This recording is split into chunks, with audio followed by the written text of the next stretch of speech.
heart of Los Angeles. This is Screen Junkies Movie Fights. Now your host, Andy Signore. Brought to you by T-Mobile. Now Netflix is included. Another reason why T-Mobile is America's best unlimited network.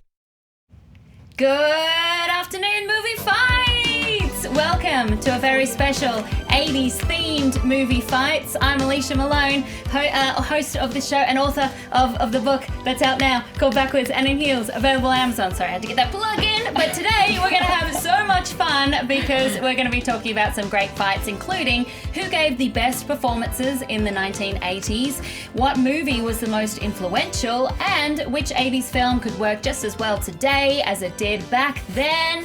But first, before we get into all that, they're here.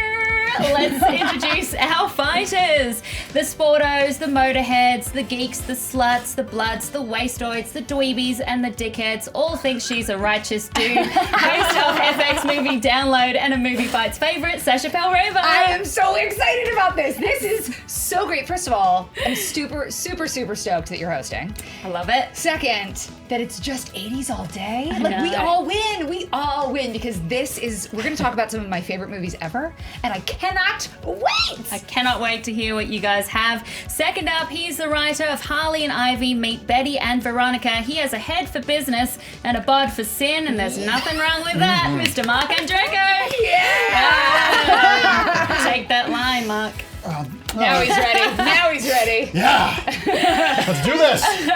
And finally, she's the host of 6 Degrees of Feature Film, but nobody puts Brianne Chandler in the corner. Hi, Miss Movies! Hello, how are you doing? Good. Thank you so much for coming. Thank you. This is my first time fighting. Really? Oh, yes! First time That's fighter. appropriate because there were all sorts of excited. there were all sorts of 80s movies about losing your virginity. Yeah. She's Oh my losing it. gosh. She's going all The the way. last movie fights virgin. Oh my god, yay!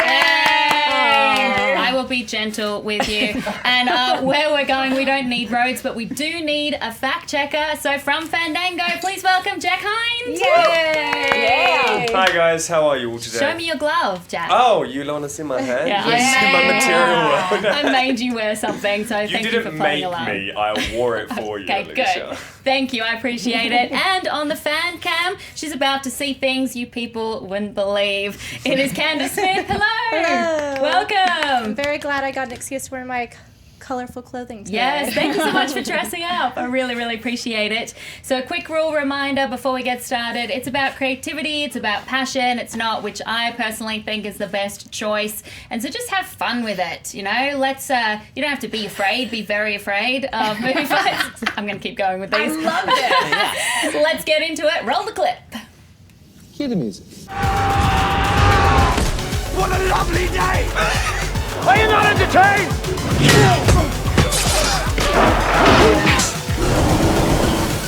Let them fight. I was hoping for an 80s one. I know, no time to No put time. together. Could have But been all Rockies. look at our logos. Yeah. Yeah. Be some like Oh, Ivan Drago. oh my god, it's like it night cool? it's like Night Flight. I love it. It's so cool. So, round Awesome. one.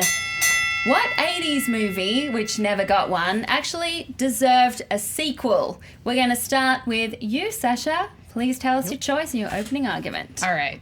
I feel like there are a lot of movies that we've seen sequels for that we didn't want. One I would have loved to have seen was The Breakfast Club. There was actually one planned. There were a number of them planned, but John Hughes and Judd Nelson had a falling out. John Hughes also was not a fan of doing sequels. But think about this. You had the brain, a beauty, a jock, a rebel, and a recluse. We only spent 9 hours with them, and we were so touched by their lives. I want to know what happened. Did they shun Anthony Michael Hall in the hall on Monday? What happened with Emilio and Ashley and Allie? Are they still together? Did Judd and Molly somehow make it work, or was that earring the last moment that they spent? There are so many unanswered questions. There are so many strings that were left open. They talked about going 10 years into the future and then doing future sequels that way, but you could have done it the next day and I would have followed it. You could do it 35 years from now, which will be on February 15th, 2020, and I would still totally follow it. And yes, we no longer have John Hughes, but we have so many directors that were heavily influenced by him, like Cameron Crowe, who was coming up at the same time. Like you could say, I mean, I don't think this would be the perfect answer, but Judd Apatow.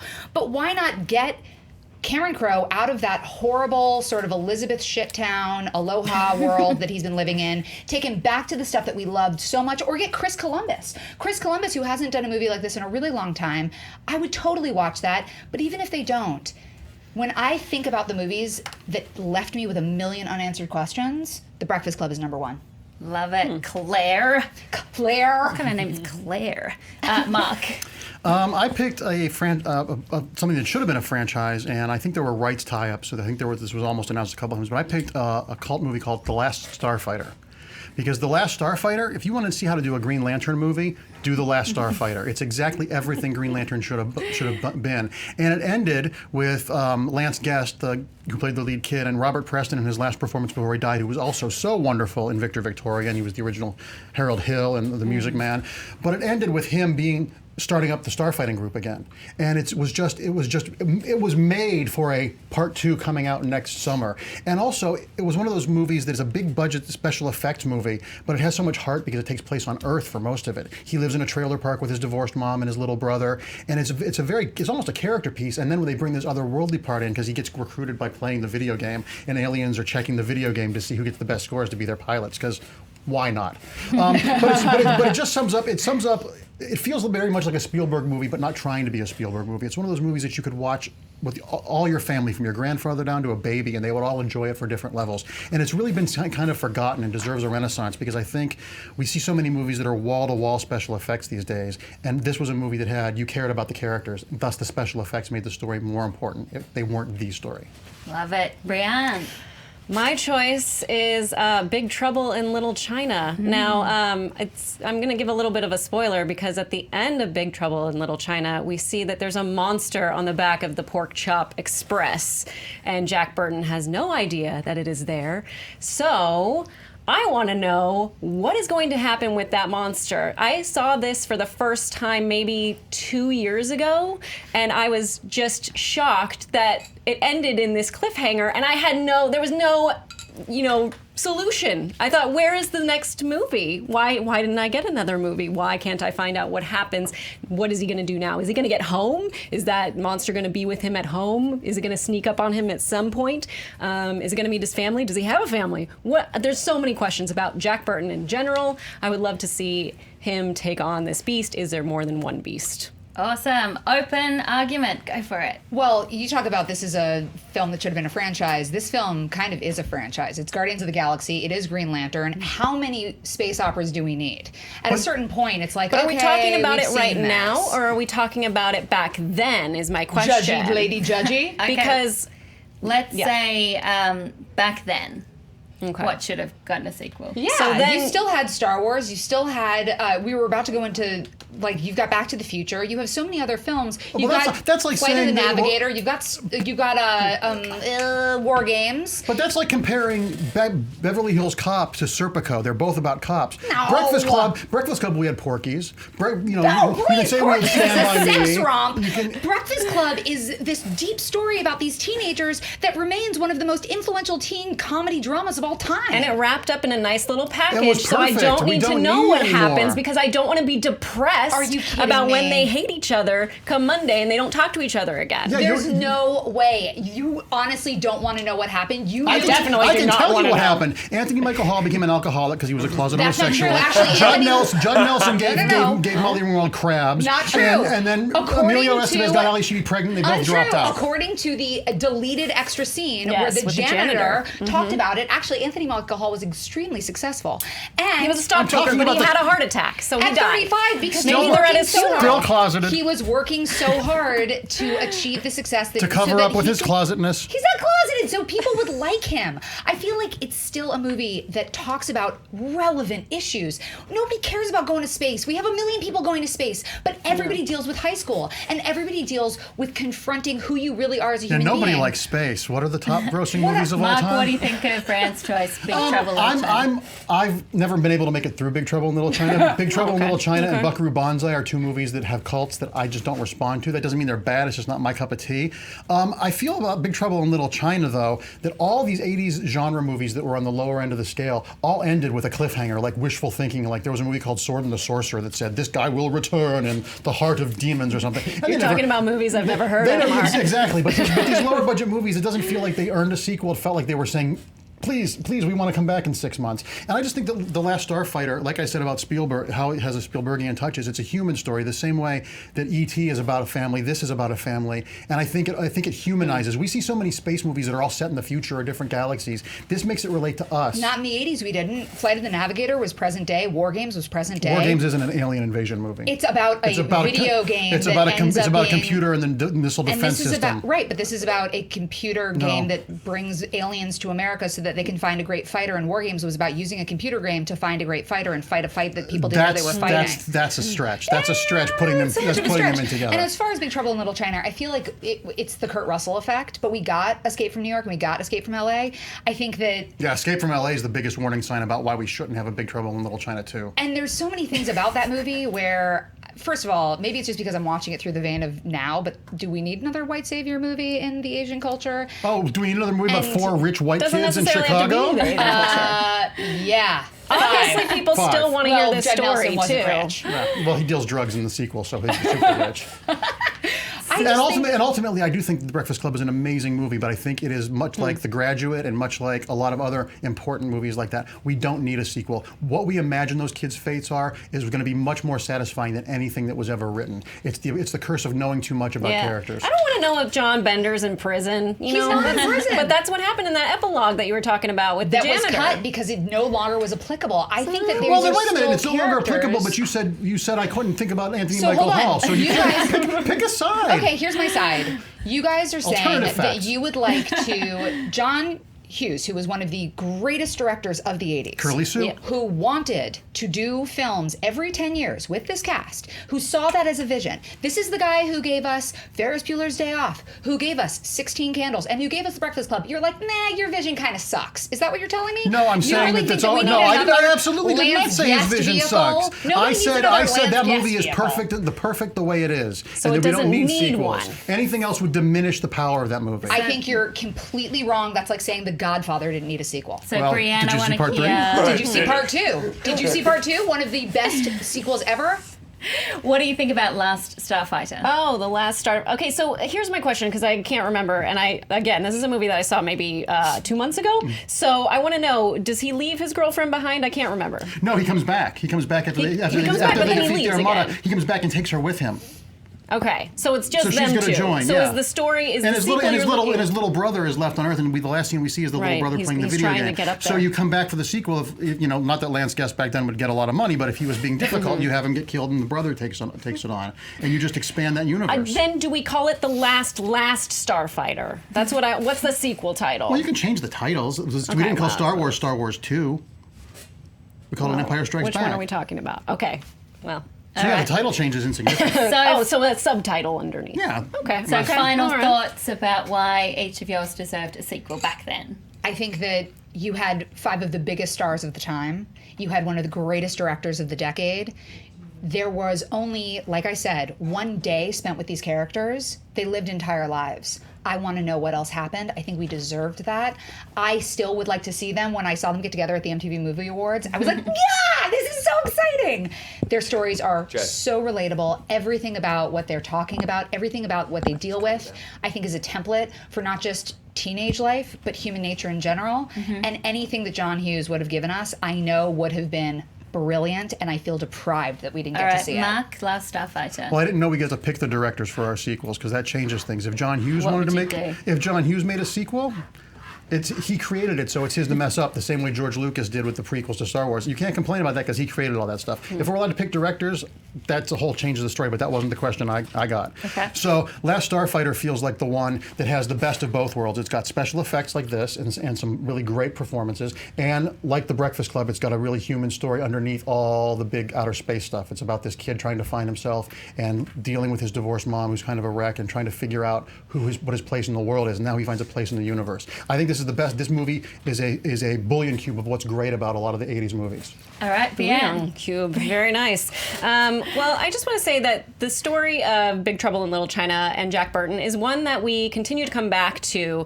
The Rock was signed on at some point to do, a reboot of it. There has been a comic that has come out that is Old Man Jack, that is by Carpenter, and they've had Jack Burton meet Snake Plissken. Exactly. Who wouldn't love that? But basically, this story is something that people want to know and want to be continued to be told. They want to know more about Jack, and I want to know more about Jack, and I want to know more about that guy on the back of his truck, and I want to see the Pork Chop Express again. Ding time. So before we decide, Jack, any facts to clear up or anything to add? Sasha, a lot of people were calling Sasha in the comment section on that one. I'll give you that one, Sasha, so you should definitely read back through. They were very torn on Breakfast Club. Yeah. A lot of people were saying, absolutely no way, Jose, and a lot of people were saying, yes, let's go for it. It seemed as though a few of the movie experts piped up during the last Starfighter, and a lot of them were going like, ooh, this one really came out of left field and took it quite nicely.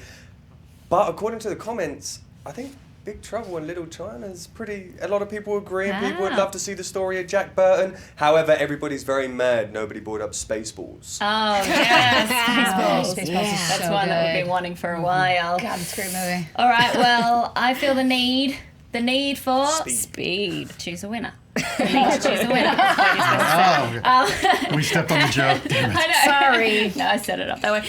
And each winner gets one of my bracelets. So who's going to get the bracelet? It is beep, beep, beep, beep, beep, beep, beep, beep, beep, beep. Sasha! Because I liked the way you spoke about wanting to see more from the group in the stories, those kids, and just wanting to find out, even if it was the next day or the next, but, I want to see Judd Nelson eat sushi. 35 years. And I think that argument, plus talking about the kinds of directors that could that's take not a over. euphemism, is it? Oh. Leave it to you. All right. Well, now it's time for round 2. Which 80s movie would have the biggest success if it were released in its identical format as a new movie in theaters this year? Such a good question. We are starting with Brienne. Oh, it's me. I'm going first. So I chose The Princess Bride. Yes. The world right now is in chaos, and there's natural disasters. There's natural disasters politically happening. Yeah, Ronald Reagan. I'm not talking about back then. I'm talking about right now, because we're bringing this here to this time. But we want a way to escape, and we want something that's accessible for everyone. And I find that The Princess Bride is a movie that is accessible for all audiences. And with Game of Thrones, this would really be the right time to bring it to an audience that is ready for it, I think. Especially because this movie has 97% on Rotten Tomatoes, has an 8.1 rating on IMDb, and it just has so many likable characters, and I find that it's something I would like to see again. Inconceivable. Inconceivable. Mark, we'll go to you. There were a bunch of these that I looked at, and I looked at obviously like Back to the Future and that sort of thing. But Back to the Future being released today is so set in the 80s that you don't need context. I think the movie that would be the biggest hit if it opened today, unchanged, would be James Cameron's Aliens.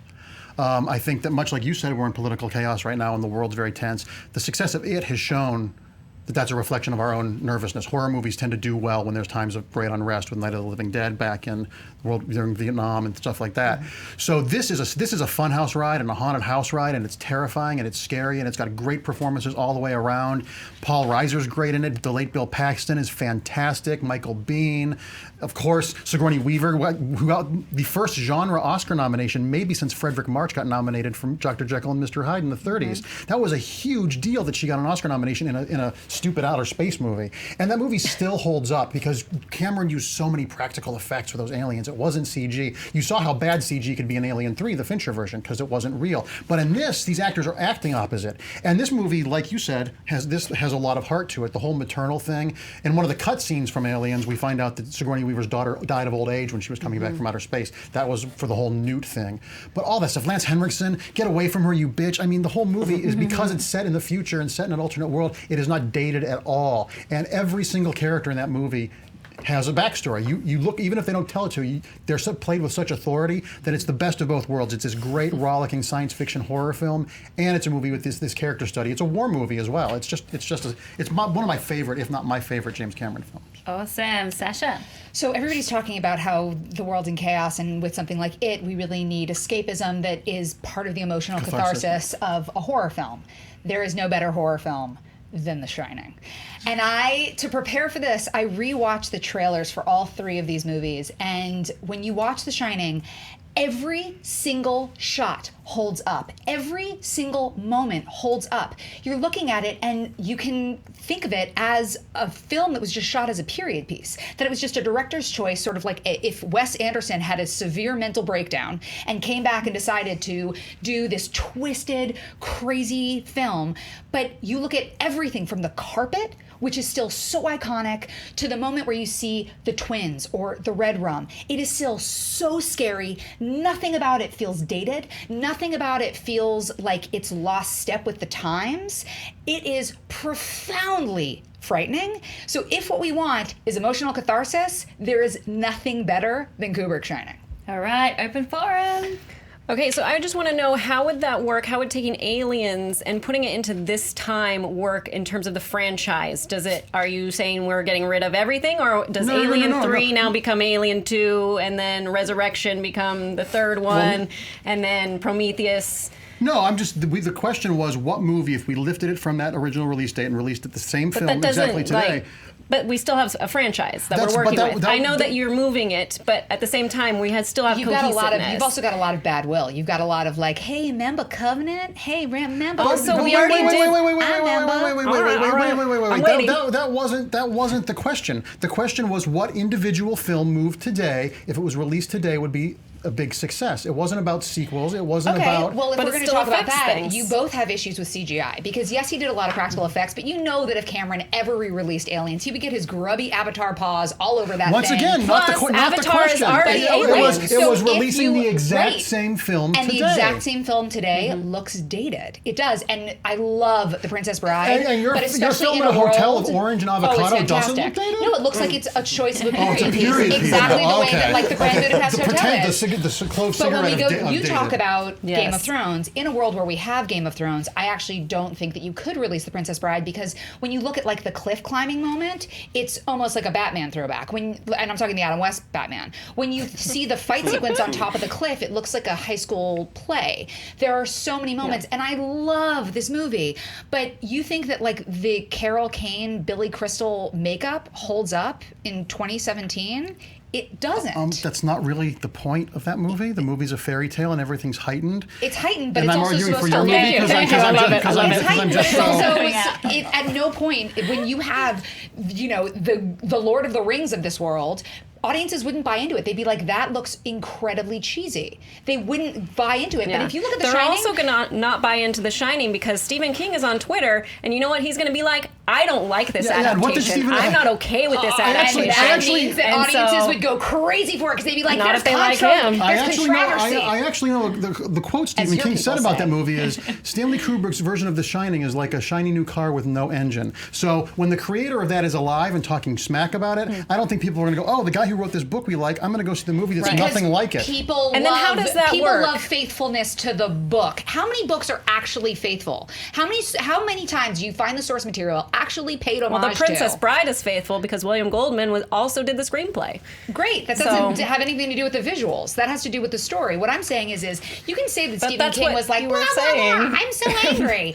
I'm telling you, if you rewatch The Shining, there is not a single moment where every jump that you're supposed to have doesn't still exist, that the acting is still profoundly impactful. Jack Nicholson at his best, putting anybody who's working right now to shame.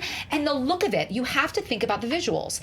All the CGI that you guys... Because Cameron doesn't care about looks for his movies at all. He just throws stuff together. When you talk about the computer graphics, there's serious issues with your film. What do you think about The Shining? I just want to know, like, if we're going to move a movie to this time, how does that work in this time? Because Kubrick is not with us anymore. So did we find it in some vault somewhere? Like, and hey, here's a movie that happened. Semantics. But you have to go into semantics on the question like this. Yes, you do. This movie gets released. Let's say Kubrick is like, I don't know, an unknown, whatever. We don't know he's dead.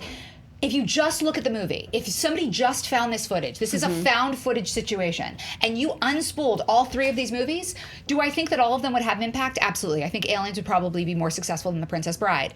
But The Shining, there is no part of that movie that you can look at and go, I know this was definitely shot in the 80s. Like, there's nothing about that. It could be in the 70s, the 50s, the 60s, At the the same 20s. time, if you're bringing it out today, how does that play in terms of being up against a movie like It, which is another Stephen King property? So that means that audiences are hungry for it and they're going to lap it up because there's multiple Marvel movies, so we can only have one. There can be multiple Stephen King movies. Yeah, like Dark Tower. Right, that doesn't help her at all. So, doesn't matter, but Mark, it what do you still think exists. about I just think both of these choices? I just think of the 3. I think that one is going to be the most niche. I think it's going to be the most art house, especially today because it's about 3 white people trapped in a resort. Boo hoo! It's very unrelatable. No, it's not. It's about a woman trying to you had your protect time. her You child. had your time. You had your time. It's not what it's Reclaiming my about. time. It is not Reclaiming my bougie white time. people. Mark Reclaiming my gets his time.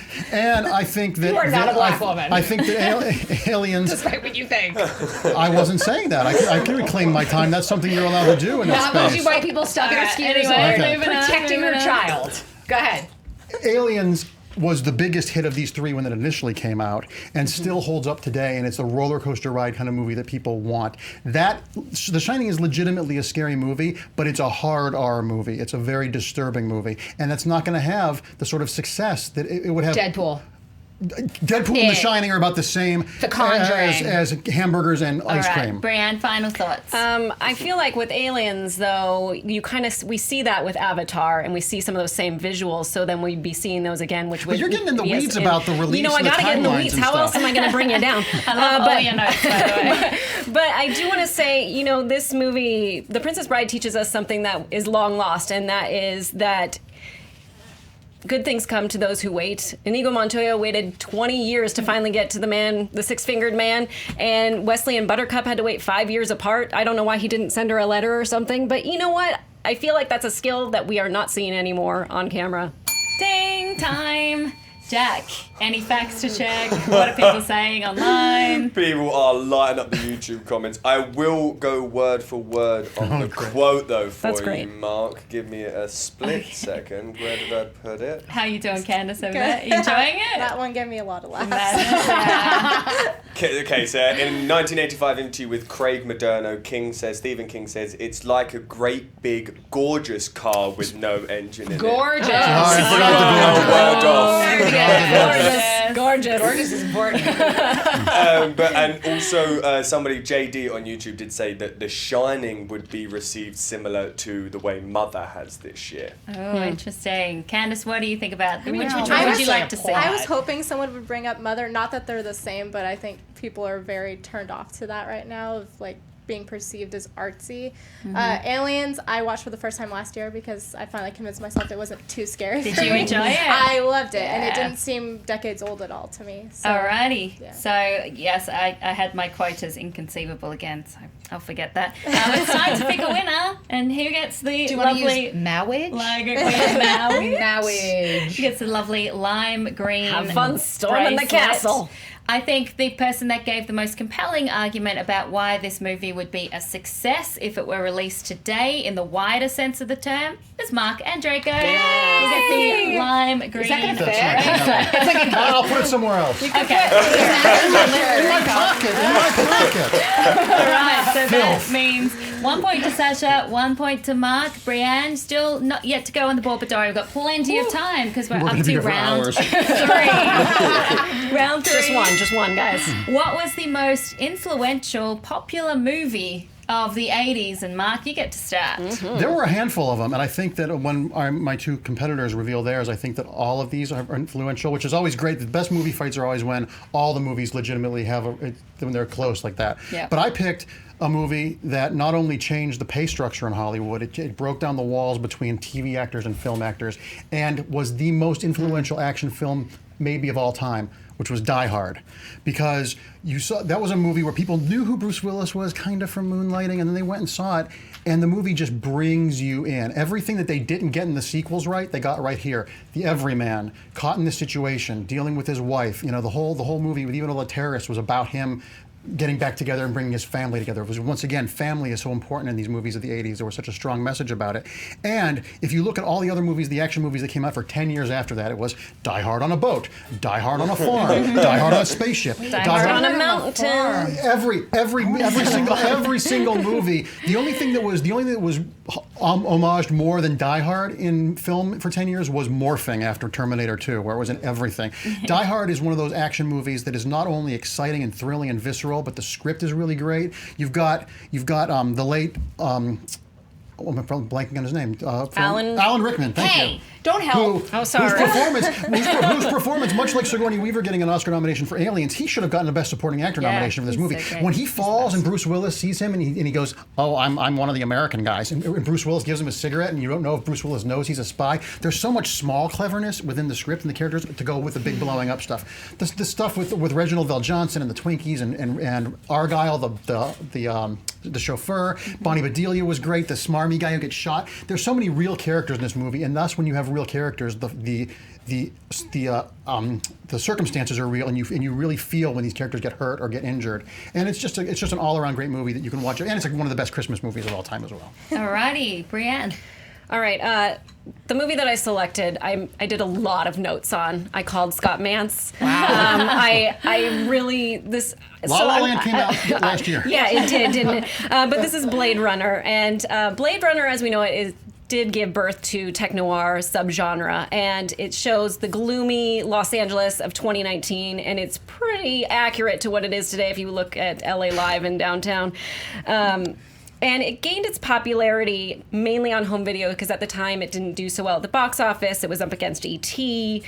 And I find that it just shows it's influential in that it mirrors a lot of what is actually happening today.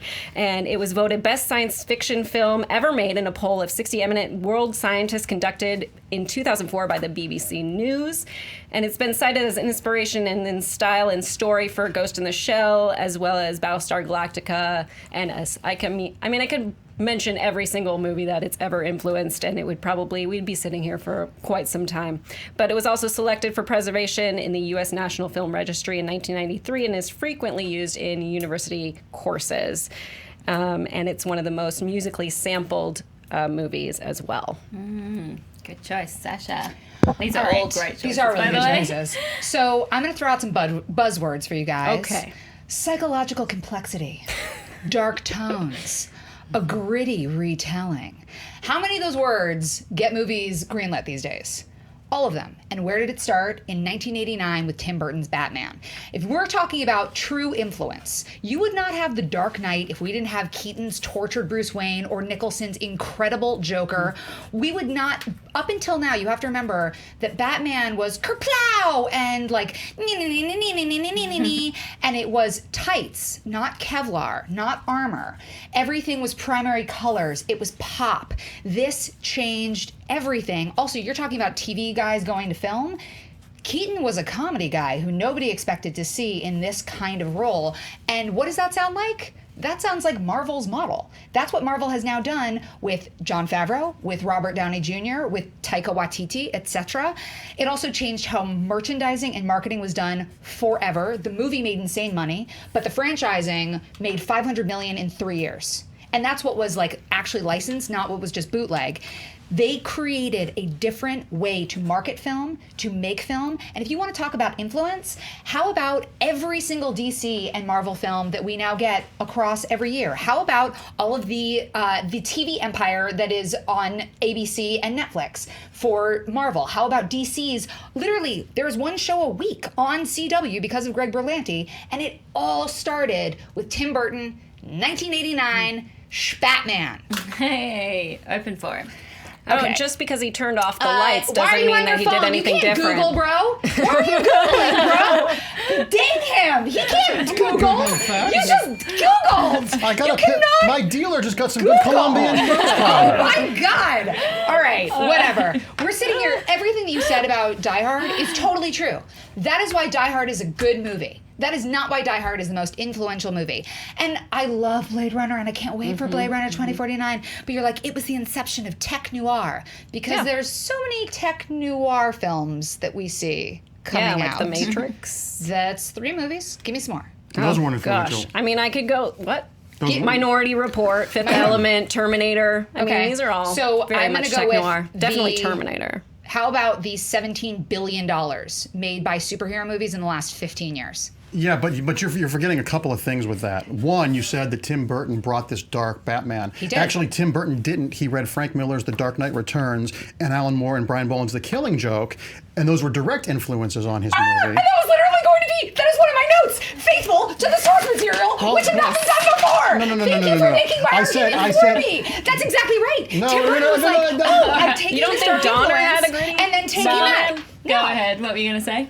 I love when you make my argument for me. I'm not Continue. making your argument for you. I said Stop Googling my argument. I said you flatter yourself, hon. I said they were influenced by Frank Miller and The Killing Joke. They were not direct adaptations at all if you look at the source material. In fact, the closest to Frank Miller's Dark Knight that we had was actually Zack Snyder's Batman vs. Superman. Which came after Tim Burton You because talk it's about influential. you talk about the Influential. you talk about the influence that Batman had, and it did for a very short period of time. And then Batman Forever and Batman and Robin came out, and they stopped making superhero movies for a very long. Because Tim Burton walked away. There was and Batman Returns was a huge disappointment. That's why Tim Burton was not allowed to come back for the third Batman one. movie we have seen, starting with Batman Begins, takes direct correlation to the 1989 Batman. Absolutely. Are you I kidding me? think- And The okay. Dark Absolutely Knight, you think that the Heath Ledger Oscar-winning performance would have ever happened if we hadn't had Jack Nicholson's version of the Joker?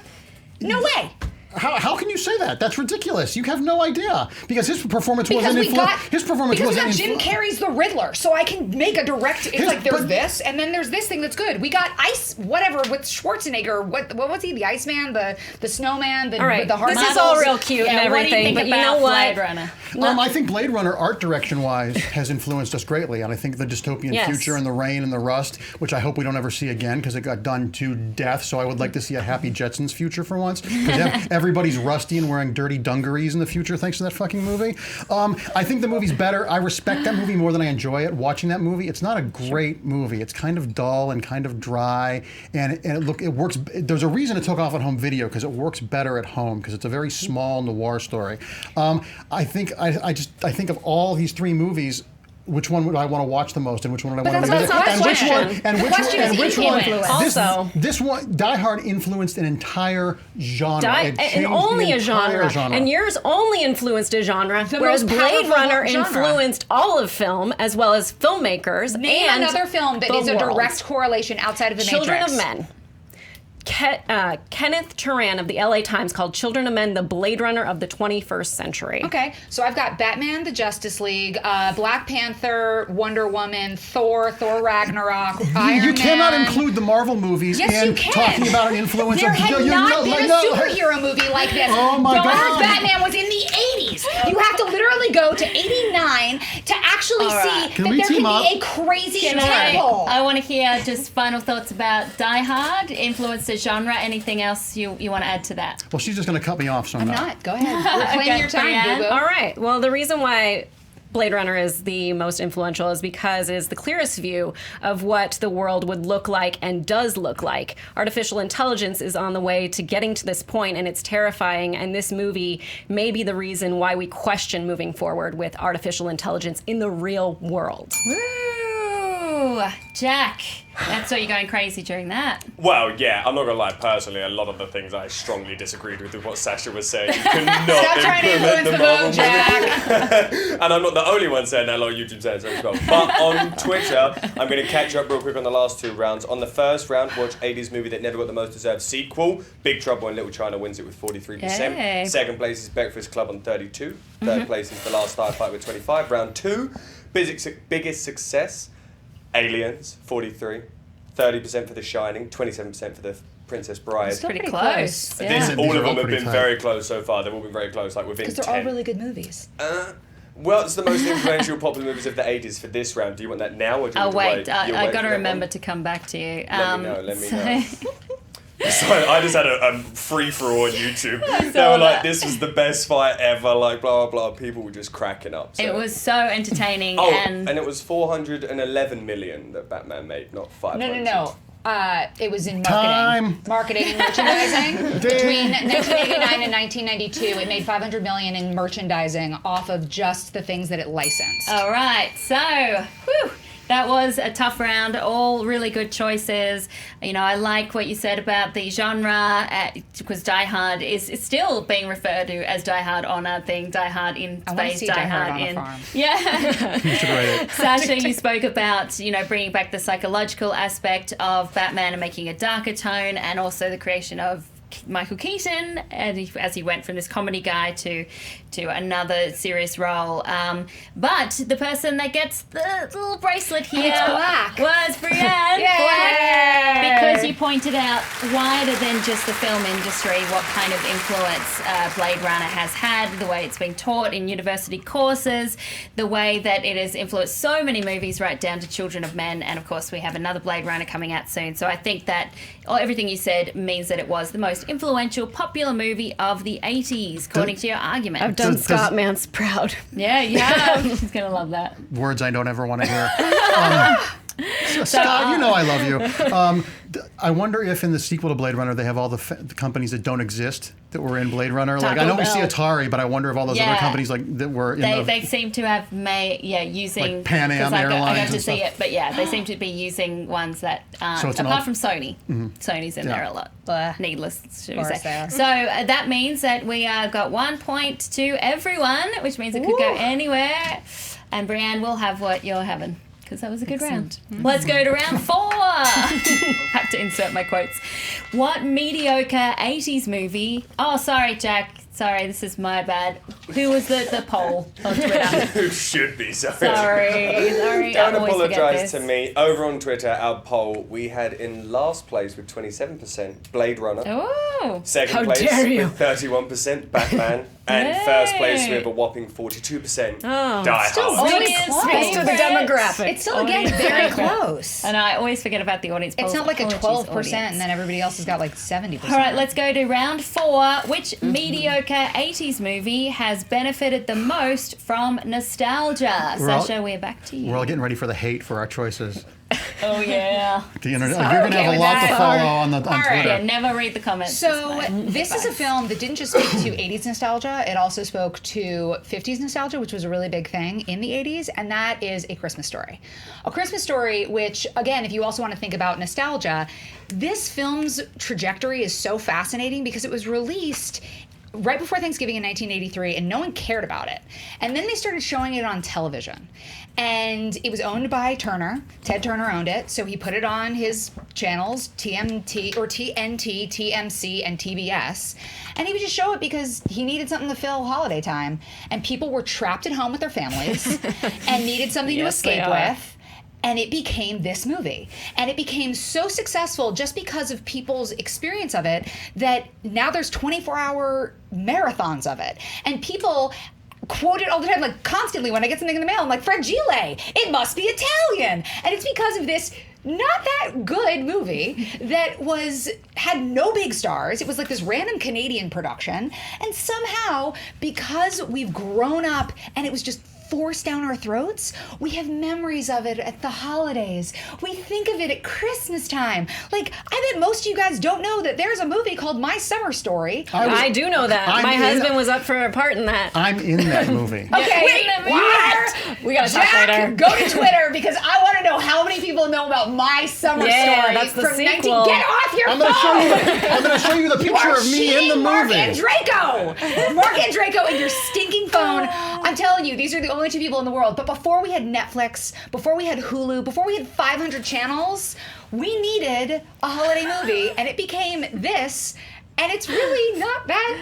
I don't know what that's from That's because no from My one's Summer seen that Story. movie. That's so funny. That's you. I'm a theater usher. I gave Mary so Steenburgen great. a gravy boat. Very, very dapper. Yeah, put it up to the okay, camera. hold on. Billy's saying that he will zoom in on that It's magic. his screensaver. And now I have to see this film. There it is. It's There it available. is. It's Looking available on good. Blu-ray. Looking good. All See, right. before we had Blu-ray, you Mark? needed a Christmas Story. What's your choice? I'm ready to probably lose this because I know the internet's going to go insane when I say that this is a mediocre movie that there's way too much nostalgia for. It's a fine movie, but the people that worked on this movie did much better movies and much funnier movies together. I've got to say Ghostbusters. Ghostbusters, like you said, with this Christmas Story being shoved down our throat, Ghostbusters, all of us who were kids when we saw it, we were remembering it through the eyes of being 12 years old. And if you're watching it when you're 12 years old, there's a couple of jokes. Yes, true, it's true that man has no dick and all that stuff. And there's some fun special effects in it. But overall, it's just kind of a flaccid movie. There's moments of fun, but it's just not as good as the sum of its parts. And then and the nostalgia was crazy. The nostalgia bred a whole generation of people that don't like girls because of Ghostbusters. The toxicity that came out from that alone makes me want to make Ghostbusters never to be discovered again. If you look at the Bill Murray, Ivan Reitman, Harold Ramis things, Meatballs holds up. Meatballs is hysterically funny. Stripes is their best collaboration by far. You watch Stripes, Groundhog Day. There are so many other movies that they all did together that were better. This movie felt like they were having a lot of fun, but it felt sort of like the most recent Wet Hot American Summer. It felt like the people making it were having a lot more fun than I was watching it. All right, Brienne. All right, I probably am also going to get a lot of hate for this as well. I'm choosing The Little Mermaid. The Little Mermaid's held up by its score and its songs alone, but fails to hit the mark that Hans Christian Andersen had created. While watering down the story to fit all audiences, the Disney version of the film makes Ariel only good for one thing, and that's being a lovesick teenager who defies her father. And as a parent, I really disapprove of this. I mean, I will say. But the nostalgia that holds up is the songs, and it's definitely every single piece of merchandise that comes out of Disney. There is so much from Disney that is based around this character. My daughter knew who Ariel was before even seeing the movie because of the fact that she's on every single piece of clothing. She's at Target. She's available for people that are my age to wear as well. I'm probably going to be dressing up as... No, I'm not going to be dressing Sebastian up. Thong right now. Are you?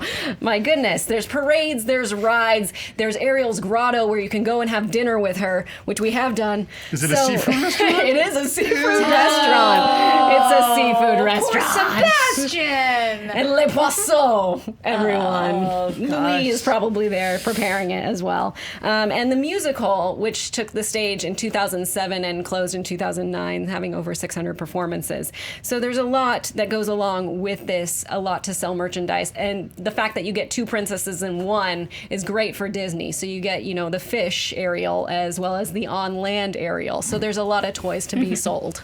Okay. All right, open forum. First of all, I just have to go to this fails to hit the mark that Hans Christian Andersen Yeah, because set. his was 'Cause very you wanted dark. a Yeah, 'cause Disney she movie cuts where her- she she kills dies? herself. Yes. That's ridiculous. Well, 'cause And she also, sacrifices how, herself. That's not going to happen in a Disney movie. The She- only person you know that what- dies is the mom. I And understand. And I don't mean to Wait. pile on here, I'm but you talk about very upset Ariel. about the You Little talk about Mermaid thing. Ariel only being there to serve a purpose because of her voice and because she's there for a man. She kills herself in the fairy tale because the Yes. man doesn't want her. Yes, you talk want about that? a victim. That's a better That's version? crazy. That is a better version. And the Little Mermaid. The Little Mermaid. He saved Disney It animation. ushered in the golden age of Disney. Like, that Oh was the my thing Beauty that and the started. Beast, The Lion King, that doesn't- Aladdin. it all started with there. Lion- Little Mermaid. Howard Ashman You're and out Alan of your Menken score for that This movie. That doesn't movie make has the so many story classic good. And songs. also, but the music which won Oscars. Yes. The music, which The is music like, that's did the win most memorable Oscars. thing. The music is at least 50% of that movie. Of course it's memorable. It's such a phenomenal movie. The fact that you could call it mediocre is Yeah, it's not even- stomach-turning. it's How not is even- the story not mediocre when it's just about a girl that wants to get a guy and needs her to That's kiss him? every Disney That's- movie, that's- bro! that's- every I'm Disney gonna movie! take away your voices. That's every Sandra Bullock movie from the 80s and 90s. my and God. also too, there's and once again, this is obviously these two are both mediocre. This is not this is a That's classic not a mediocre movie. movie. And Fine. Ghostbusters is not a And mediocre one other- movie. and one Ghostbusters other- is one one of other the thing greatest about- comedies of all About time. Little Mermaid that makes it great is But- Ursula. The animators were Okay. inspired for Ursula by John Waters' Divine. Yes, How that often is are we- great. that's kind of Now, awesome. listen, you guys are focusing on the mediocre part, but I'm saying it's benefited the most from nostalgia in terms Because of nostalgia is dollars. good. There's It's no earned way. nostalgia. You're trying to tell me that a movie that runs for an entire day on 3 networks has not benefited more from nostalgia of people remembering, like, I sat had with no my idea that granny it right ran for a before whole she- day. Of course. And you know why? My granny was gonna die, but we sat and we watched A Christmas Story, so I love it. Nobody knows anybody in that movie except for Peter Billingsley, What and that's merch because are you buying? Darren Where McGavin, are you seeing this Melinda anywhere Dillon. else? You don't Wait, know who you're they not- are? you're Darren talking- McGavin? So, Mark, can you talk more about Yeah. Christmas Also, Story? and a fact that you didn't put in yours is the reason that A Christmas Story aired back to back to back to like that was because So cheap to because buy. They already owned it. Because They already owned it.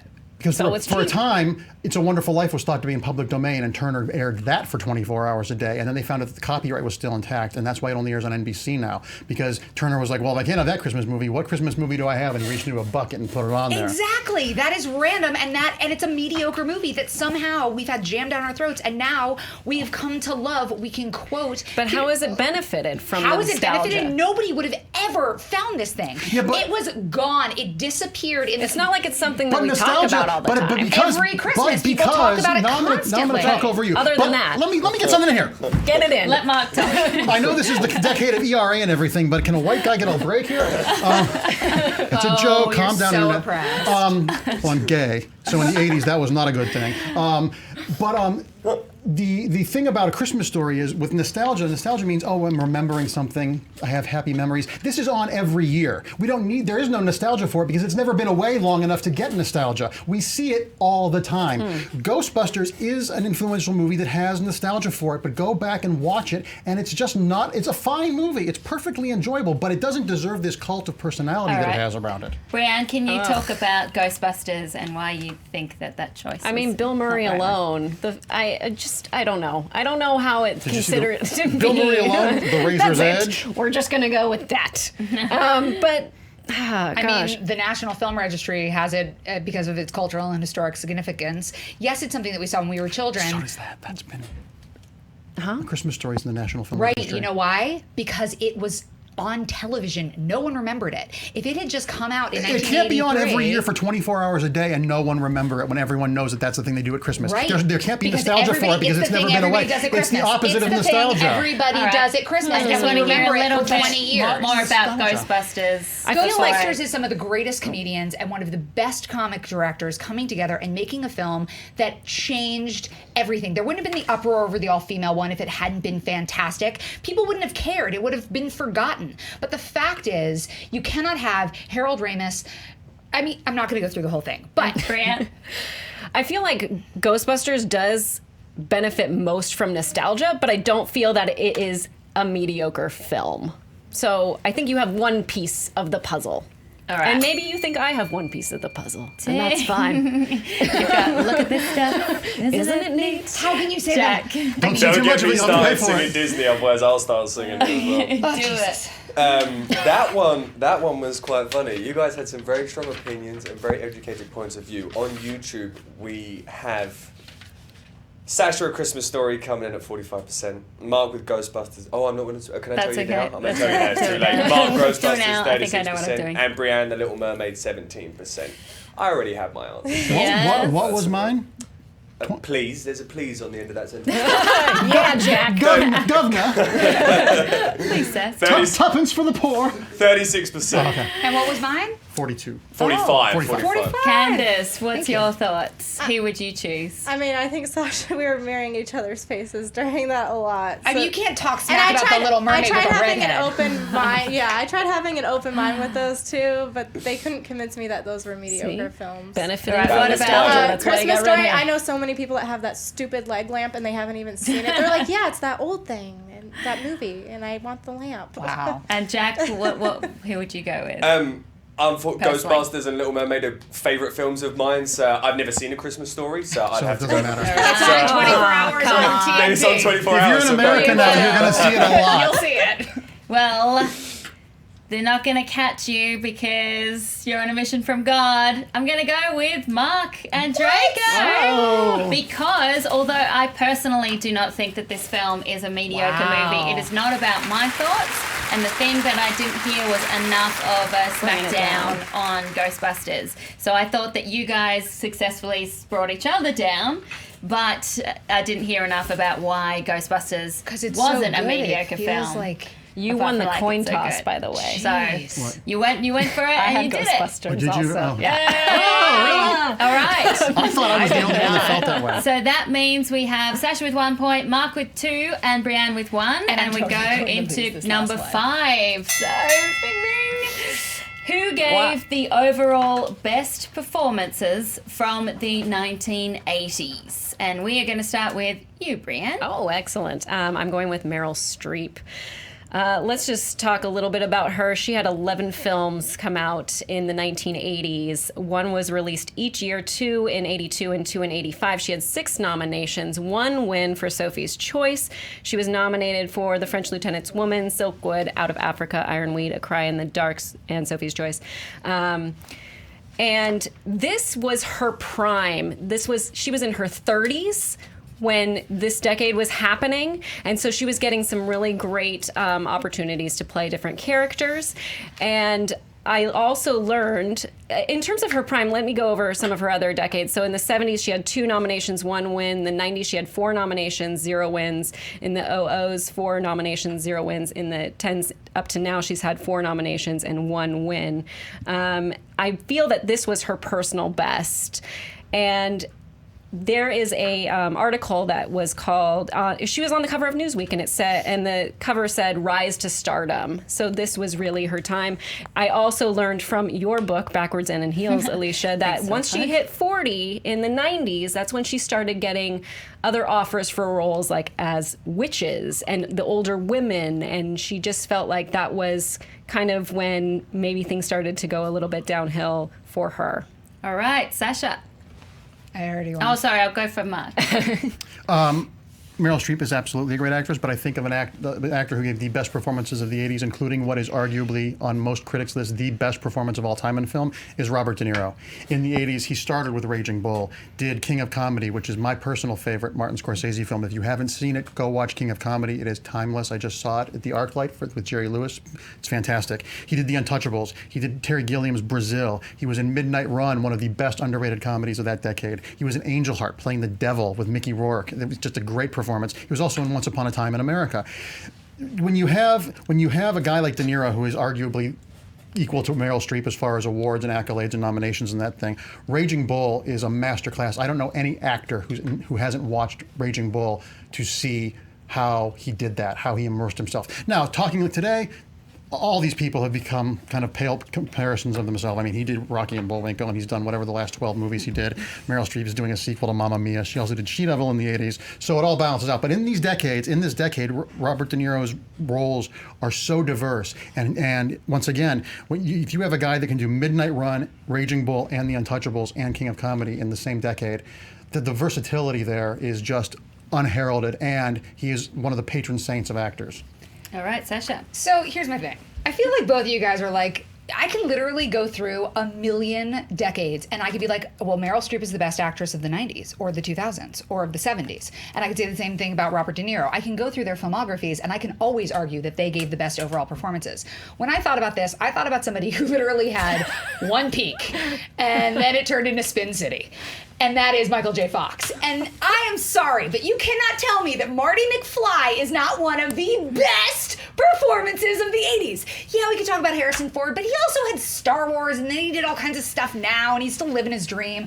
But Michael J. Fox fully peaked in the 80s, and then it was kind of over. And when I talk about peaked, I'm talking about the fact that Mark Andreyko was dressed as him, and Somebody gave me Brianne this is to wear. wearing a Back to the Future dress, okay? You can't really see You've been it. quoting it since we got here. Where we're going, there is no road. See, that is the influence of Michael J. Fox, because he wasn't just Alex P. Keaton. He wrote the He script. wasn't just Robert Teen Zemeckis. Wolf. He wasn't Bob just Gale, Marty Mr. McFly. I Spielberg. let you fuckers talk. Once you did. He was We're the in round male 5. personification of 80s teendom. And it wasn't just that he was this incredible, like, Marty McFly pop culture symbol. He also brought brilliant physical comedy in The Secret of My Success. The moment where he conducts his neighbors having orgasms is still one of my favorite Michael J. Fox moments ever on screen. He stood up against Sean Penn, 1980s, crazy-ass Sean Penn in Casualties of War as the moral compass of that movie. Oh, you're the one who saw that. And stood his ground against Sean Penn because his performance was that good. He went to the depths of drug addiction and alcoholism in Bright Lights, Big City, and even found a way to be a believable rock star opposite a Joan Jett. Joan Mother Iron Jett in Light of Day. I'm an And extra then in that, too. You go to Marty McFly, and it's one of the most iconic characters, yes, of the 80s, but also of other decades. I love Meryl Streep. I love Robert De Niro. But you can't tell me that Taxi Driver, Godfather 2, Deer Hunter, Goodfellas, Heat beats out Raging Bull because they're just as good. They've always been great. Meryl Streep. You've got Postcards from the Edge, Bridges of Madison County, The Devil Wears Prada, Doubt, Iron Lady, Deer Hunter, Kramer versus Kramer.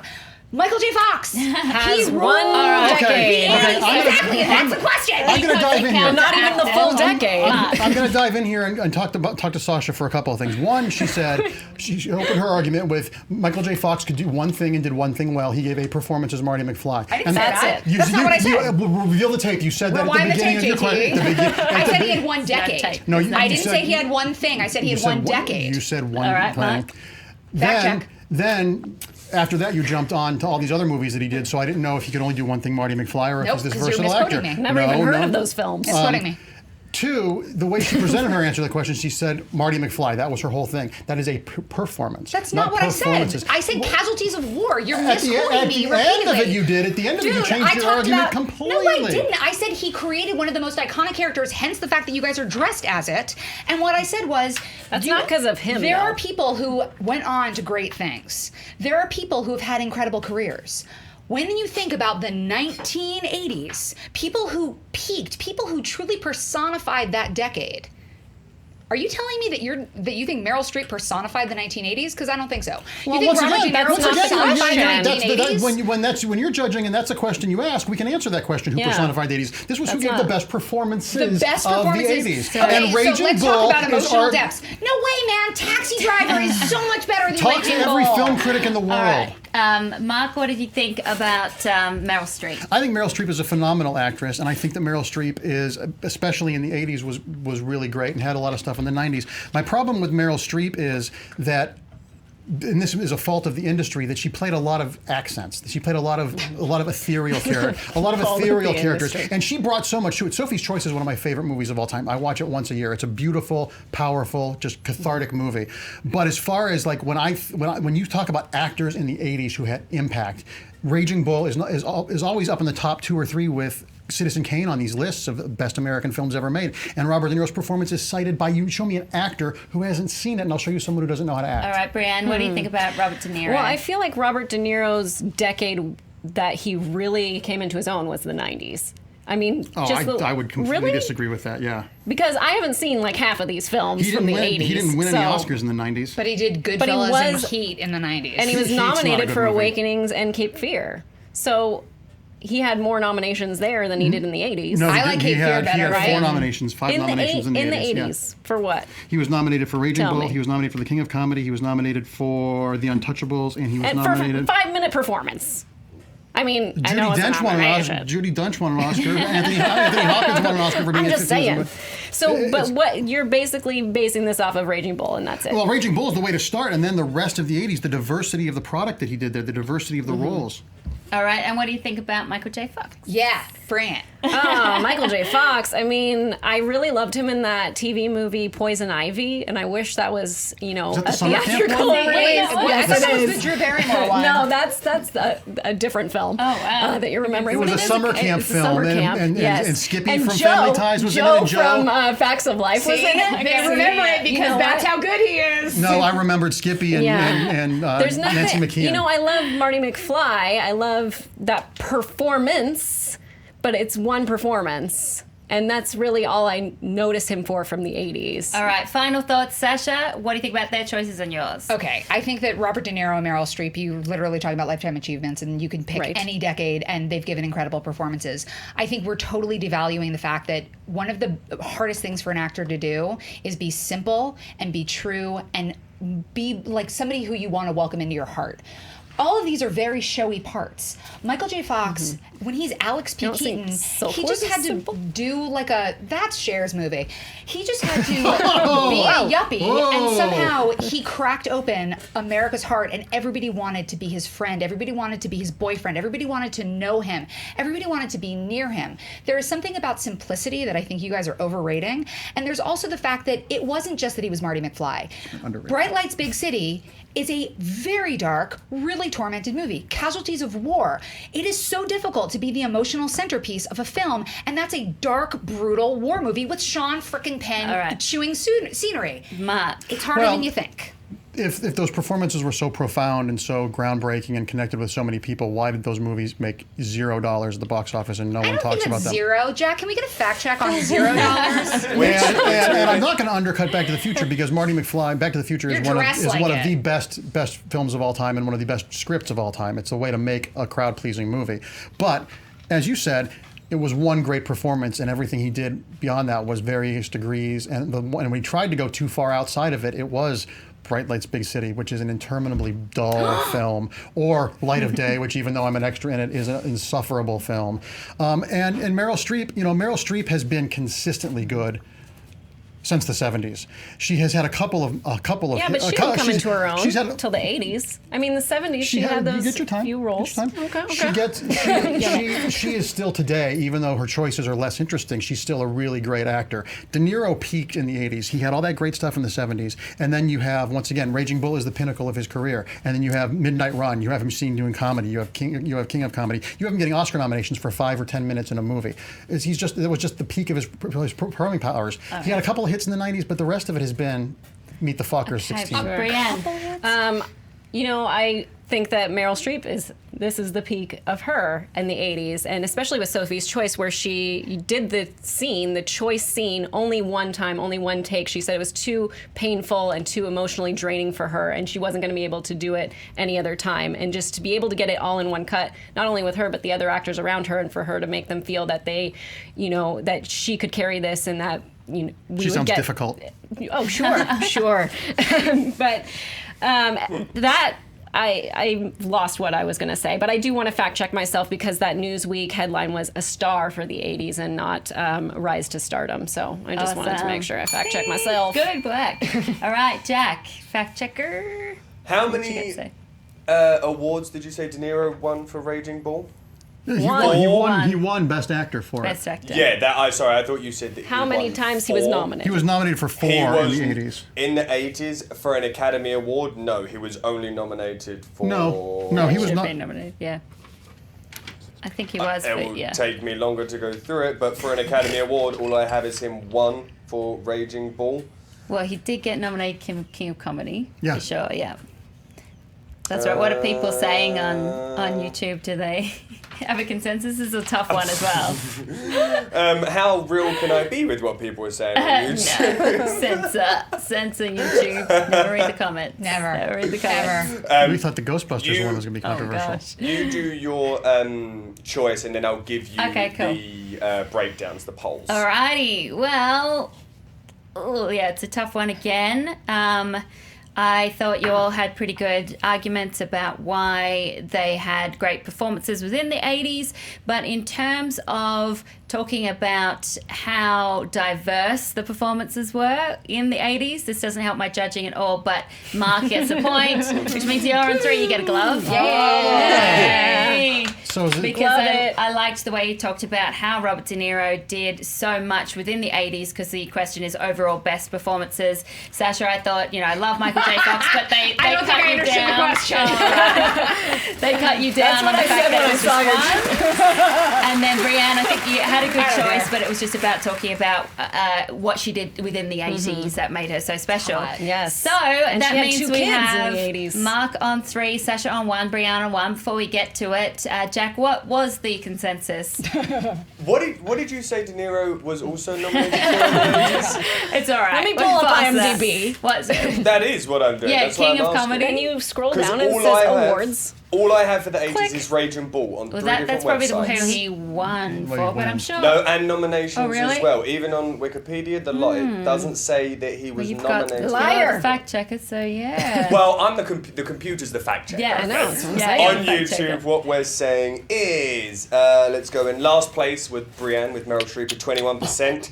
A very close second place with Sasha with Michael J. Fox with 25%. And coming in at top with They didn't understand either. Robert De Niro's Yay. 52%. I think I won a lot of these because I was actually a teenager in the 80s. None of you existed in the 80s. Okay, so that means we have to do a tiebreaker the between worst. Sasha and Brianne. Yeah, I know how this is gonna Yippee-ki-yay, go. mother effer. So what I'm going to do for that, I'm going to throw a speed round question at you both. Do a quick speed round between you two, just for the one of who's going to go around to the real speed round. So, Jack, if you can be ready for the timer. How long you want? 20 seconds for the initial argument from each, and then 10 seconds from each rebuttal. Got it. And so make sure you buzz me when it gets to 20. So the question for the tiebreaker is... Oh, God. Who is the best member of the Brat Pack?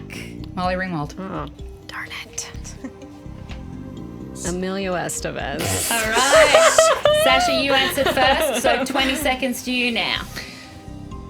Molly Ringwald was the exemplification of teenage 80s prom queen across 16 Candles, Pretty in Pink, Breakfast Club. She was the girl we all wanted to be, and she wasn't obnoxious like a lot of the rest of them. She never got into a bad way. She was a fantastic actress, and it's just because she's a girl that she doesn't have a better career, which is heartbreaking.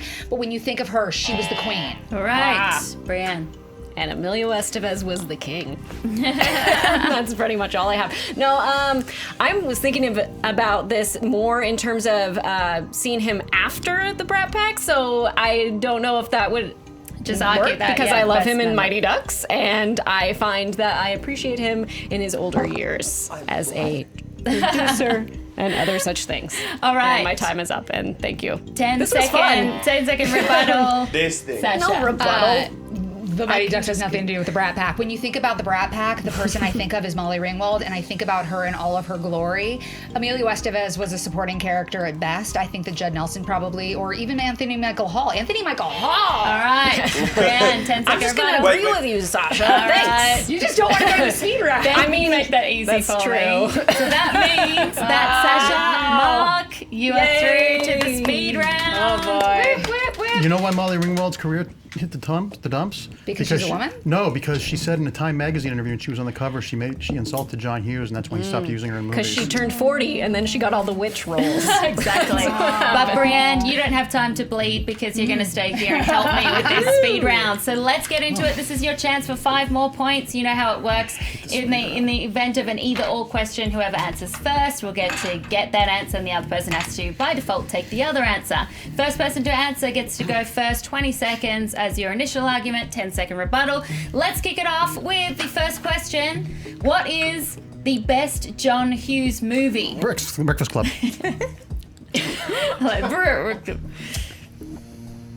It's Ferris Bueller's Day Off. All right, Mark, you have it first. Oh, Well, as shit, we saw- wait. Come on, Jack. Hey, these I fast know. smartphones You're nowadays. fired. Ready? Yes. And go! As my illustrious competition said earlier on the show today, she listed all the reasons The Breakfast Club is great. The Breakfast Club defines a generation of youth. The Breakfast Club is a very specific movie about a specific time. He got 5 amazing performances from unknown actors at that time. Molly Ringwald arguably was on Facts of Life before that. And it's a movie that is timeless because of its specificity. You can be a teenager today and watch it. All right, Sasha. Ferris Bueller's Day Off does more than create great teenage roles, which John Hughes was so known for. It also is fantasy wish fulfillment in the best possible way, and John Hughes at his best was amplified. And this is one of the best performances he ever got out of one of his actors. I truly believe Matthew Broderick as Ferris Bueller is beyond iconic. Yes, all 5 of the people in The Breakfast Club are great, but I think Matthew Broderick's performance trumps all of them. Ooh, 10 seconds. I think it comes down to that being a really great comedy that's a little wacky, and it's all about, once again, John Hughes' forte, rich white kids, where this movie, where The Breakfast Club is a very human movie that transcends the races of the kids and the socioeconomic status of them, and has a thing that connects to souls. Sasha. I completely disagree with you. I think Ferris Bueller connects, but also you've got Charlie Sheen, you've got Jennifer Grey, you've got all of these other elements that give you the sides of personality you're talking about, and you got Dancing in the Streets, and that is the best part of that movie. Woo! That's a good question. It's a great question and great answers from you both. Brianne, who do you think you would go for? I'm going to go for Mark because of the diversity of the backgrounds of the kids and we want to see that on screen. We want to see ourselves. So many good points from all of them. Candace, what do you think? I would think Breakfast Club, but I actually am feeling more Ferris Bueller's. It's a little more memorable, different parts of it. All right, Jack, based on the arguments, what do you think? Breakfast Club, just because of the movie that it was and being a Brit, that showed me a lot of American. And you still came here. PB&J I've still never had a PB&J, and I still won't. No, you gotta have the Captain Crunch sandwich. Learned about PB&J. All right, well, I'm going to go, based on the arguments and not my thoughts, I'm going to go with The Breakfast Club. Mark gets a point because I like the way you talked about their backgrounds and you talked about how it defined a generation. But Sasha, you did such a good job, and I agree that it's such a great performance from Matthew Broderick. No, I feel you're like the char woman in like Mary Poppins. Looks for the pole. All right, so If you get the next question, I give you a bump of Coke. Oh, great. cool. Then I get it right. It helps with the speed round, I'm sure. Yeah. Second question. If they remade Die Hard today, who should play Hans Gruber? Oh, God. There's one answer, and it's a Tough horrible question. answer. Gary Oldman. Gary Oldman, says Mark. I don't want anybody else to play it. I know. I just love Alan Rickman Cumberbatch. so much. Monique. Not bad. Yeah. Let's go with Idris Elba. Ooh, okay. Suck it, Mark Andreyko. I'm gonna go out with a flaming torch. All right, Mark, Wow. you went first. So Wow, that somebody's been means- working out lately. Wow. It's got roid rage going on here. So, Mark, you get to go first. Gary Oldman. Gary Oldman is one of the most versatile actors alive on the planet. He's going to get an Oscar nomination this year for playing Winston Churchill. Gary Oldman has played nice guys, has played evil guys, has played foreign guys. He's played vampires. He's played guys in the future. He was in the Luc Besson movie. He's just a great versatile actor, and he can do sinister so well. And I would believe that he would be that Euro trash sort of guy. Okay, here's the thing. We've totally seen Alan Rickman do it, and Alan Rickman Gary Oldman would just be a weak rip-off of that. I want to see something different. I want to see a sexy Hans Gruber. I want to see Hans Gruber who makes me want to cheer, because the thing that makes Hans Gruber so great is it's a villain you love to hate, and I want to see Idris Elba go to the dark side on that stuff. Gary Oldman is just the same thing. It would just be a sad recreation, and the whole time you'd be like, I wish this was Alan Rickman.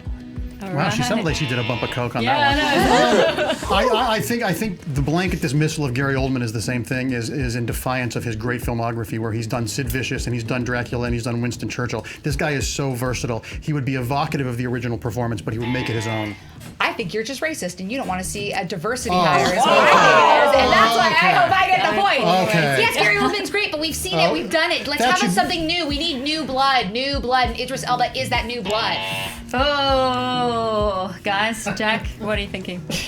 Well, I was like, yeah, Gary Oldman, because he's English, but then she was like, Idris Elba, he's also English. I was like, so now I haven't really got much of a choice, so I'll go with Idris Elba. Yeah! Candace? I want to see Gary Oldman as Hans Gruber so badly, and I love Alan Rickman, but that would be fun. Brianne, what are you thinking? I don't think you're racist, but I am going Idris Elba. That was low of you, Sasha. I'm just trying to do anything I can to go down in a blaze of glory. Starring Amelia Estevez. All right. I like that was we young. want something Sorry. new. I like that. Yeah, both good arguments, but I did like how you said that it could be a shade of something that we've already seen from Gary Oldman, and we haven't seen this from Idris Elba. So that means Sasha gets the point. 4 points to 3. This is the deciding choice if Mark wins. on! Mark would not give me a fifth bump. It's because I'm racist. All right. Only one bump bumps. Here we go. The third, 4-2. Well, okay, I was counting this tiebreaker. Okay. Poop. Billy says it's 4-2. So now, number 3. I'm in a must-win situation this whole time. Back against the wall. Which two present-day actors should star in a remake of Twins?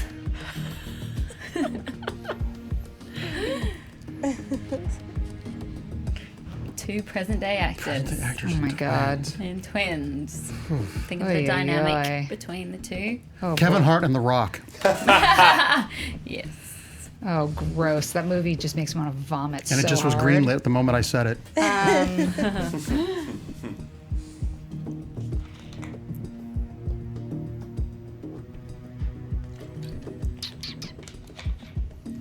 Who's short? 10.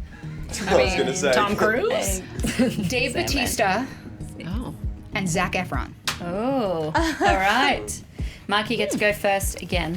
We've already seen that The Rock and Kevin Hart have great chemistry, and as ridiculous as the visual of Arnold Schwarzenegger and Danny DeVito is, the visual of The Rock and Kevin Hart, who could literally fit into The Rock's breast pocket, is even funnier. And playing up the racial diversity of both of them. One is, I believe, Samoan and Hawaiian, and you have an African American. How are you going to explain that? That's going to be that can be a ridiculous way of eugenics.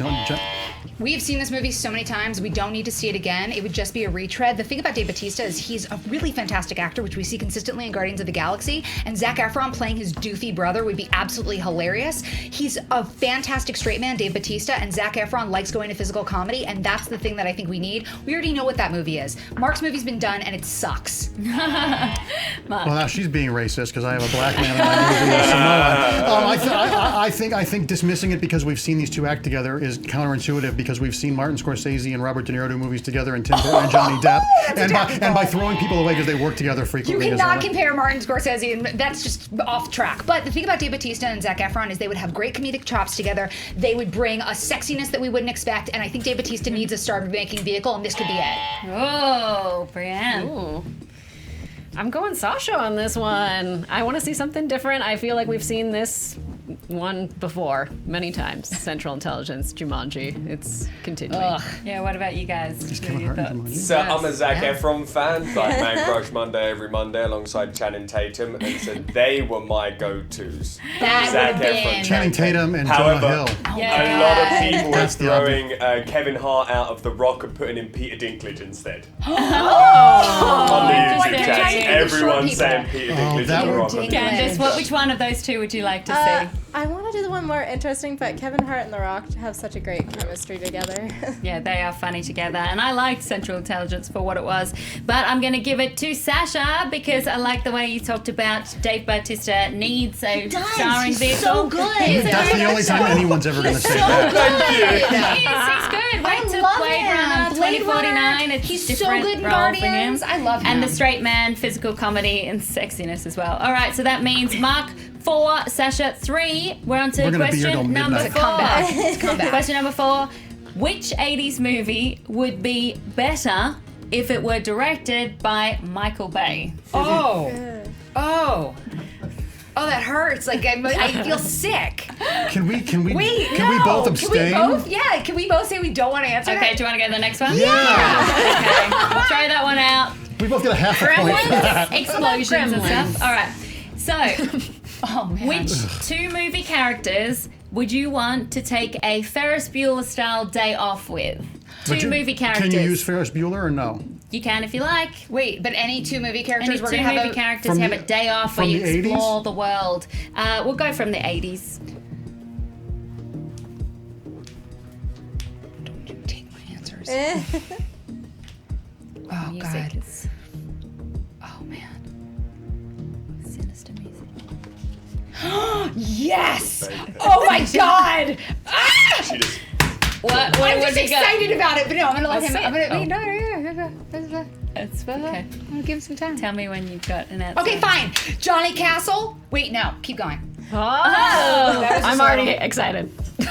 That's the I might dirty have. I might dancing just. guy? I might just. Yes. I may take this Yes. back. I might take this back and change it. Okay. Oh no. Keep going. Doc Brown from Back to the Future. Mm-hmm. And Charlie Sheen from Wall Street, because he can finance everything. All right, who's your second pick? Johnny Castle and... Gizmo. Ooh, Gizmo. All right, Sasha, you answered that one first with your first pick, Johnny Castle, so you get to go first. Okay, obviously, first things first, Johnny Castle and I have to dance all over the city. Gizmo and I are going to eat a ton of the things before it gets to midnight. We're going to have so much fun exploring all of the things in Chicago, which is a fantastic city. We just have to make sure we stay away from the river. Johnny Castle doing anything with me would be the greatest moment of my life, and I don't even feel like I can answer this question because now I'm just living at Kellerman's, and Gizmo is there, and we're best friends, and we cuddle. I can see that you've dreamed about this. Wow, Okay, that's some Mark. slash fiction. Well, Doc Brown would be the best tour guide ever because he's been to the future. He's built a time machine. The day off with him would be going through different eras, going all over the world. And we're going to need money to get the uranium to power this thing. And Charlie Sheen, greed is good. All that money he had in Wall Street, and he had some good drugs. So we're going to get to do some bumps. We're going to get to pay for everything, and we're going to be traveling through the future with the best tour guide ever. All right, Sasha. Drugs are bad. You shouldn't do drugs. And the thing about Johnny It's the Castle is 80s. it's not about where you go. You don't need a good tour guide. You don't need uranium. You don't need a bunch of money. All you need is great companionship. And Gizmo and Johnny Castle are the best companionship that money doesn't even need to buy because it's about love. Hanging out with a middle-aged man who's dating a 15-year-old girl in the Poconos is kind of creepy. And you can't take your pet out after dark or feed it after midnight or get it wet. So it's going to stink and be hungry all the time. We do it during the day. All That's why I said right. during the day. We stay away from the river. Brianne, this could be the deciding vote. Pandering. Who do you think? Sorry, It's so maybe. This is the pandering, but Johnny Castle isn't. Like, I'm a dancer. This is my day, Sasha. This is my day. I needed to get a definitely Patrick you. Swayze All fan. I had to get Patrick Swayze before we were Jack. done with this. Yeah, I want to learn the mambo. Teach it to Which me, of Johnny. the two arguments did you personally like better? I would definitely go with the funding money and Doc Brown as a tour Yeah, guide. you would. All day. And Candace? I mean, you have Patrick Swayze and Fluffy, so it's just like everything I want any day. Everyone had said the exact same thing as what Mark said though, which was like Gizmo's just like, you can't do anything with Gizmo. Yeah. Go out Gizmo would before be it gets no dark. fun. We're I in know, California, and it's not raining. that is exactly why I'm going to give Mark the point because Mark, you did make Nice the job. point about with a creepy guy. He's not creepy, but age difference there. I was And just- Gizmo After Dark is going to be a nightmare. I'm surprised that Dirty Dancing we didn't talk about more. And I'm surprised we didn't talk about The Outsiders. Yes, the Or St. Outsiders. Elmo's Fire. And Full Wow. Metal Jacket. Yeah, well, so that means Mark, you got 5 Yay! points. Sasha, you got 3. Such a great fight. fun. I think I barely managed to keep control I was of that, here. but I tried. No, you were all fantastic. You were great. Lunch is for No, you were wimps. great. Movie fights is definitely not for wimps. So congratulations to all of you. Let's go down the line and say where you can find you. So Brianne, where can people find more about you? You can find me all day, every day on Twitter at Miss Movies. You can also find me on my YouTube channel, youtube.com/Miss Movies, where I have a show called Film Therapy, where we talk about how films affect our lives. Mark? You can find me at Mark Andreyko on Twitter. The first issue of Harley Quinn and Poison Ivy Meet Betty and Veronica, written by me and Paul Dini, who created Harley Quinn, comes out Wednesday. It's super fun and super ridiculous. And Love is Love just won another award for Best Anthology. at the Baltimore Comic Con. Congratulations! That's Such a awesome. brilliant project. So congratulations Yeah, on all of we're that. now up to like a $225,000. Wow, so great. Sasha? You can find me on Twitter and Instagram at Sasha Pearl Raver. And if you want to see pictures of the cutest cat ever, Swayze, Swayze. go to the Instagram. Patrick That's my Swayze. cat's That's name. awesome. And you can see me every Friday on FX Movie Download at 8 p.m. on FX. Well done. You all fought such a good This was round. great. And This was Jack, so great. Jack, I threw you into the deep end there with some tough fact checking, and Yeah, I'm nice sure job. YouTube going crazy. You guys go Thank you pretty for quick. joining us. Where can people find you? You can find me at Jack Kind on Twitter, of course, as always. And thank you so much for having you guys. Everybody in the YouTube comments, they're hilarious. I'm not gonna lie, this is the show. Watching that, know. I'm just kidding. I love you guys. That's why it's so much fun watching it live. And people can Definitely. see you on Fandango as Yes, well, always, doing of course. interviews. Yay. And Candace Smith, thank you so much for Thank joining you. us. Where can people find you on Twitter? Candace Leanne Smith, straightforward. I also blog at nowneverends.com. Awesome. Thanks so much for being on the Fan Cam and participating in the outfits. You can find me at Alicia Malone. Remember, be excellent to each other. And get her party on, book. Get her dudes. book. It's fantastic. Thank you guys. Bye. Nice. That's a good plug. Brought to you by T-Mobile. Now family plans include Netflix at no extra charge. Another reason why T-Mobile is America's best unlimited network.